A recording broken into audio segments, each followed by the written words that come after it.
স্বজনহারা অভিনেত্রী মালা সিনহা কাছের মানুষকে হারালেন স্বর্ণযুগের অভিনেত্রী, শোকাচ্ছন্ন বর্ষিয়ান অভিনেত্রী। জানাচ্ছি বিস্তারিত। তো বন্ধুরা, অবশ্যই সম্পূর্ণ প্রতিবেদনটি দেখুন। চ্যানেলে নতুন থাকলে চ্যানেলটিকে সাবস্ক্রাইব করে পাশে রাখা নোটিফিকেশন আইকনটি অল করে রাখবেন। কাছের মানুষকে হারালেন অভিনেত্রী মালা সিনহা। দীর্ঘ রোগভোগের পর প্রয়াত তার স্বামী চিদাম্বর প্রসাদ লোহানি, এমনই খবর জানা গিয়েছে।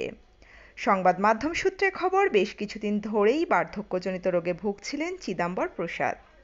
মুম্বাইয়ের বাইরে এক শান্ত জায়গায় নিয়ে গিয়ে নবদ্বীপর স্বামীর দেখাশোনা করছিলেন বর্ষিয়ান অভিনেত্রী। কয়েকদিন আগেই তার মৃত্যু হয়েছে বলে খবর। নেপালি খ্রিস্টান পরিবারে জন্ম মালা সিনহার। তার বেড়ে ওঠা কলকাতায়। অভিনেত্রীর আসল নাম আলডা সিনহা, কিন্তু এই নাম শুনলেই তাকে খ্যাপানো হতো, বলা হতো ডালডা।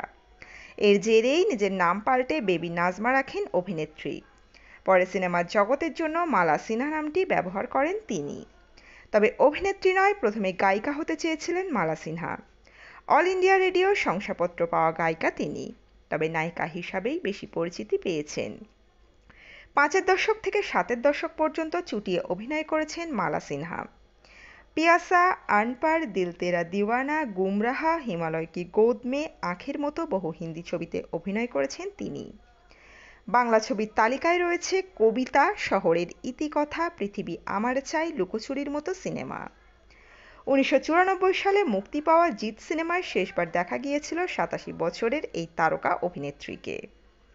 নেপালি সিনেমা মাটি ঘরে অভিনয় করার সময় চিদাম্বর প্রসাদ লোহানির সঙ্গে মালা সিনহার দেখা হয়। সিনেমার শুটিংয়ে প্রেমে পড়েন দুজনে। শুটিং শেষ করে ফিরে আসার পর নাকি চিদাম্বরকে মনের কথা জানিয়ে চিঠি লিখেছিলেন অভিনেত্রী। 1966 সালে নেপালি ও খ্রিস্টান মতে দুজনের বিয়ে হয়। বিয়ের পর বহুদিন নেপালে ছিলেন চিদাম্বর। রিয়েল এস্টেটের ব্যবসা ছিল তার, কিন্তু পরে মুম্বাইয়ে থাকা শুরু করেন দুজনে। দুজনের মেয়ের নাম প্রতিভা সিনহা। তিনিও একাধিক বলিউড সিনেমায় অভিনয় করেছেন। তো বন্ধুরা, এই আপডেটটা ছিল এতটুকুই। দ্রুত ফিরে আসছি এরকমই নতুন কোনো আপডেট নিয়ে। অজানা গল্প চ্যানেলের সঙ্গে থাকার জন্য সকল দর্শক বন্ধুকে অসংখ্য ধন্যবাদ।